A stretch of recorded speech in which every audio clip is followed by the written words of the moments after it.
Hi hello మరో కొత్త కథతో మీ ముందుకు వచ్చేసింది అక్షయ. ఇంకో కథ చెప్పమ్మా అంటుంది. Welcome back to Swapnavarshini Reddy YouTube channel.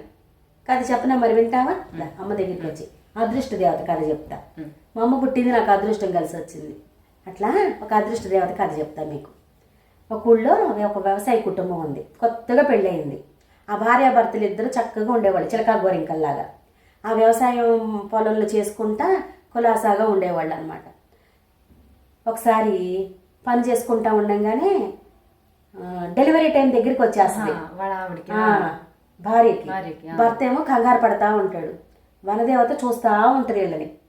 అయితే వీళ్ళు అనుకున్నట్టుగానే డెలివరీ అయిపోద్ది పొలంలోనే. ఇక అంతే వేరే అడుగు వేయలేడు ఇంకా. అయితే వనదేవత చూస్తూ ఉంది కదా, చక్కగా సుఖంగా ప్రసవం అయిపోద్ది. పిల్లోడిని ఇలా పట్టుకొని అమ్మా నాన్న, పిల్లోడికి అమ్మా నాన్న అంటారు భార్యాభర్తలు. పిల్లోడు చక్కగా పొలంలో పుట్టాడమ్మా, అదృష్టం వెన్నంటే ఉండాలి. వనదేవత నువ్వే కరుణించాలి, నా కొడుకుని ఎప్పటికీ జీవితాంతం కరుణిస్తావు కదూ, నా కొడుక్కి వెన్నంటే ఉండి కరుణిస్తావు కదూ, నువ్వెప్పుడు జతగా ఉంటావు కదూ, మేమున్నా లేకపోయినా నువ్వు వేడద్దు అని. పొలంలోనే పుట్టాడు వీడు కాబట్టి అదృష్ట దేవత వనదేవత మీరే నా కొడుకుని వెన్నంటి కాపాడాలని దండం పెట్టేసుకుంటారు. తదాస్తు అంటది వనదేవత. అదృష్ట దేవత లాగా అనమాట. నువ్వు ఇంగ్లీష్ కథల్లో అంటావుగా, ఫెయిరీస్ వస్తారు, బ్లెస్సింగ్స్ ఇస్తారు, అట్లా అంటావు కదా. అట్లా జరిగిందనమాట వాళ్ళకి కూడా. పిల్లడు పుట్టిన దగ్గర నుంచి ఎటన్నా పడినా కూడా నేల మెత్తగా అయిపోయేది, తగిలేదు కాదు. అదృష్ట దేవత వెన్నంటే ఉండేది కదా. ఇంకా బుక్కుని ఏమైనా పడిపోయినా, పాక్కుంటా వెళ్ళినా, నుంచొని పడిపోయినా, బుడి అడుగులేసినా పడిపోయినా కూడా ఏ దెబ్బ తగిలేదు కాదు. చెట్టు ఏమన్నా వెళ్తున్నా కూడా అటు వెళ్తున్నా చెట్టు గీరుకోకుండా చెట్టు పక్కకి వెళ్ళటము, ఇతనే చెయ్యి పక్కకి పెట్టుకొని ఇట్లా వెళ్ళిపోవటము చేసేసేవాడు. అట్లా అదృష్ట దేవత వెన్నంటే ఉండేది. పిల్లడికి అపాయం రానిచ్చేది కాదు. పొలంలో పంట కూడా బాగా పండుతుంది.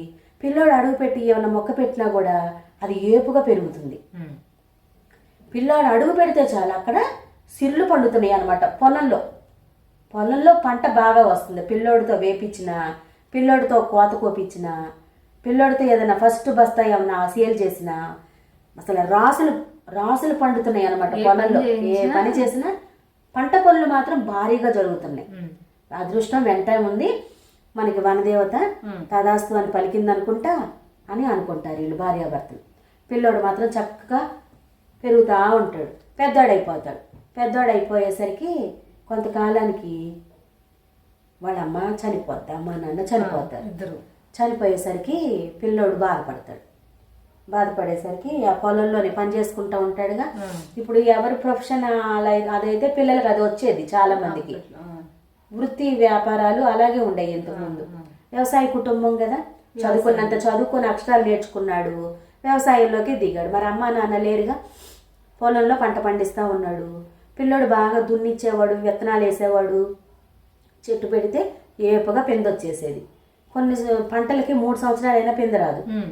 ఇతనికి పెట్టిన 6 నెలలకి సంవత్సరానికి పంట దిగుబడికి వచ్చేసేది అనమాట. పిందొచ్చేసేది. మామిడి తోటైనా అరటి తోటైనా చక్కగా దిగుబడి వచ్చేసేది. పంట పొలానికి డబ్బులకి డోకా లేదు, చక్కగా వస్తున్నాయి డబ్బులు. మళ్ళీ పంట వేస్తున్నాడు, మళ్ళీ అమ్ముకుంటున్నాడు, భారీగా లాభం వస్తుంది. అదృష్టం మాత్రం అలా కలిసి వస్తుంది. ఉండటానికి తినటానికి డోకా లేదు. వ్యవసాయ భూమి చక్కగా సాగు అవుతుంది.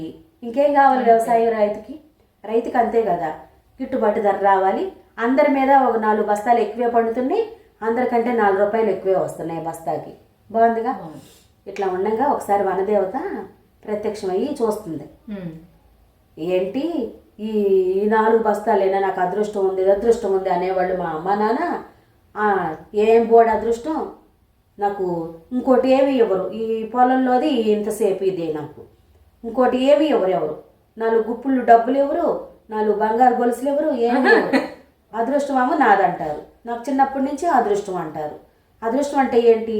ఎంతసేపు ఈ పొలము పంట దిగుబడి ఇదేనా? ఈ బోళ్ళు అదృష్టం, పెద్ద డాబా కావాలి, బోళ్ళు నగలు కావాలి, మంచి సంబంధం వచ్చి పెళ్ళి అవ్వాలి, ఇవన్నీ లిస్టు చదువుకుంటాడు. ఏంటి ఈ బోడి అదృష్టం ఏంటి అంటాడు. అనగానే వనదేవత అదృష్ట దేవత ఎదురుగా నుంచుంటుంది పిల్లోడికి. అయితే ఏంటి బోడి అంటావు, నీకు చిన్నప్పటి నుంచి నేను నీకు ఎంత సహాయం చేశాను తెలుసా, వెన్నంటే ఉండి. మీ అమ్మా నాన్న నన్ను కోరారు, నువ్వు పుట్టంగానే భూమి మీద పడంగానే. నువ్వు వాళ్ళ అమ్మా నాన్న లేకపోయినా, మీ అమ్మా నాన్న లేకపోయినా నేను అదృష్టంగా వెన్నంటి ఉండి కాపాడుతాను అని మాటిచ్చా. నువ్వు ఎటు వెళ్తే అటు పంట బాగా పండిద్ది, రాసులు దిగుబడి వస్తాయి అని నేను వరవిచ్చా నీకు. నువ్వు ఏ పంట వేసినా సరే నీకు ఊళ్ళో అందరికంటే ఎక్కువ లాభం నీకు నేనే ఇచ్చా అదృష్టాన్ని. నువ్వు ఎప్పుడు అలా అనుకోమాక, నేను ఎప్పుడు నీకు తోడుగానే ఉంటాను అని చెప్పింది. ఏం అవసరం లేదు నాకు, నువ్వు అసలు నాకు ఏం హెల్ప్ చేయట్లేదు, నాకు బుట్టడు బంగారం కావాలి, అది ఇస్తేనే నువ్వు నాకు ఫ్రెండ్వి అంటాడు అదృష్ట దేవతని. ఇట్లా వీళ్ళిద్దరి మధ్య మాటలు యుద్ధం జరుగుతూ ఉండగా ఆ రోడ్డు ఏమిటి అందంగా నడుచుకుంటా అదృష్ట లక్ష్మి వెళ్తూ ఉంటుంది. లక్ష్మీదేవి ఇదేమో వనదేవతలాగా అదృష్ట దేవత చెప్పింది ఇట్లా. తర్వాత ఏమో రోడ్డు మీద లక్ష్మీదేవి నడుచుకుంటా అందంగా వెళ్తా. వీళ్ళ మాటలిని, ఏంటి నీకు బంగారం కావాలా, నువ్వేదంటే అది ఇస్తా, కానీ నువ్వు ఇక నా మాట వినాలి. అదృష్ట లక్ష్మి వద్దు, ఇక అదృష్ట దేవత మాట వినద్దు, ఎవరో ఒకళ్ళు నాదే వినాలి. నువ్వు ఇంకా నీకు రాసులు బంగారం ఇస్తా, రాసులు బంగారం పోసిస్తా, నీకు నా మాట వింటావా మరి, అక్కడ వదిలి వచ్చేస్తావా నాతో పాటు అంటది. అదృష్ట దేవతను అడుగుతాడు. ఇస్తానంటది, మరి వెళ్ళిపోతాను, అదృష్ట లక్ష్మి వచ్చింది, నాకు వరాలు ఇస్తానంటుంది, నేను అడిగిన బంగారపు మూటలు ఇస్తానంటుంది అంటాడు. దీనికంటే ముందు రోజు ఏం జరిగింది, ఒక రాజుగారికి కూతురికి పెళ్లి సంబంధాలు కుదురుతున్నాయి. ఊళ్ళో జనాలంతా రాజుగారికి ఎక్కువ బంగారము, ఇలా ఏమంటారు మెటల్స్ గోల్డ్ ఎక్కువ ఉన్న ఇంటికి నా కూతుర్ని పంపిస్తాను అని చెప్తాడు రాజు. ఆ మాటలన్నీ జనాలు చెప్పుకుంటారు. ఆస్తి అవన్నీ కాకుండా బంగారపు కడ్డీలు కూడా ఉన్నాయా, అల్లుడు కావాలి నాకు అంటే అంత ఆస్తి ఉండాలి రాజుగారి కూతుర్ని చేసుకోవాలంటే అని చాటింపులాగా చెప్పుకుంటారు. ఇవన్నీ వీడి చెవిన పడతాయి. అందుకని బంగారపు మూటలు అంటున్నాడు అదృష్ట దేవత దగ్గర. బంగారం మూట కావాలని అందుకే అంటున్నాడు. అవన్నీ నేను ఇవ్వను, పంట పొలాలు అయితే బాగా పండించి నీకు దిగుబడిస్తాను, బాగా అవి అమ్ముకుంటే బోల్ డబ్బులు వస్తాయి అని చెప్పింది ఎవరు, అదృష్ట దేవత. అవన్నీ కాదు, ఇప్పుడు పిల్లలు పెళ్ళి అవ్వాలి, నాకు రాజుగారి కూతురు చేసుకోవాలంటే బంగారపు మూట కావాలిగా, అదనమాట వీడు ఫిట్టింగ్. అదృష్ట దేవత నచ్చలా, ఇప్పుడు బంగారం ఇచ్చే లక్ష్మీదేవే కావాలి. అందుకని అదృష్ట దేవత చూస్తాడు, ఇస్తానంటది, మరి సరేనని చెప్పనా అంటాడు. నువ్వు కానీ అదృష్ట లక్ష్మి దగ్గరికి వెళ్ళిపోయావంటే ఇంకెప్పటికీ నన్ను ఆ దగ్గరికి నువ్వు రాలేవు, ఇంతకు ముందులాగా నేను వెన్నంటే నేను కాపాడలేను, నన్ను కానీ వదిలేస్తే ఇంకెప్పటికీ నన్ను చేరుకోలేవు, నా సహాయాన్ని నువ్వు పొందలేవు అంటే సరేనని అదృష్ట లక్ష్మిని చూస్తాడు పక్కకు వచ్చేసి. అదృష్ట లక్ష్మి ఏం చెప్తుంది, నీకు 3 వరాలు ఇస్తా, 3 వరాలు ఏమైనా కోరుకో అంటాడు. అదృష్ట లక్ష్మి అంటే లక్ష్మీదేవి 3 వరాలు ఇస్తానంటది, అందుకే అదృష్ట లక్ష్మి అంటున్నా. అక్కడేమో అదృష్ట దేవత వనదేవత, ఇక్కడేమో రోడ్డంటే వచ్చింది వీళ్ళ మాటలిని అదృష్ట లక్ష్మి వరాలు ఇస్తానంటుంది. అదృష్ట లక్ష్మి అంటే లక్ష్మీదేవి 3 వరాలు ఇస్తానంటుంది. ఏం వరాలు కావాలో కోరుకో అంది. నేను అందంగా అయిపోవాలి, తెల్లగా ఎత్తుగా అయిపోవాలంటాడు. మరి రాజుగారి కూతురు పెళ్లి చేసుకోవాలిగా, రాజుగారి లాగా అందంగా ఉండాలిగా అనుకుంటాడు. రెండోదేమో బుట్టడు బంగారం కావాలి, కడ్డీలు బంగారం నాకు రాసులు పోసి బుట్టలు ఇచ్చేయాలి అన్నాడు. ఎందుకంటే బంగారం కడ్డీలు ఉంటేనే నా కూతురికి పెళ్లి చేస్తాను, అలాంటి వరుడు కావాలి అని రాజుగారు అనుకుంటున్నాడని ఊళ్ళో ప్రజలు చెప్తారనమాట. అందుకని బంగారు కడ్డీలు బుట్టలు కావాలంటాడు. మూడోదేమో నువ్వు విన్నావు కదా నేను చెప్పేటప్పుడు, ఇందా అందంగా అవ్వాలి, బంగారు కడ్డీలు కావాలి. మూడోదేమో రాజుగారి అమ్మాయిని నేను పెళ్లి చేసుకోవాలి అనుకుంటాడు. 3 వారాలు ఇచ్చేసప్పో అంటది. ఇచ్చేసప్పో అనేసరికి ఇంటికి వెళ్ళిపోతాడు. అదృష్ట దేవత అలాగే చూస్తూ ఉంటా. చివరిగా ఒక మాట చెప్తాను ఆగు అంటది.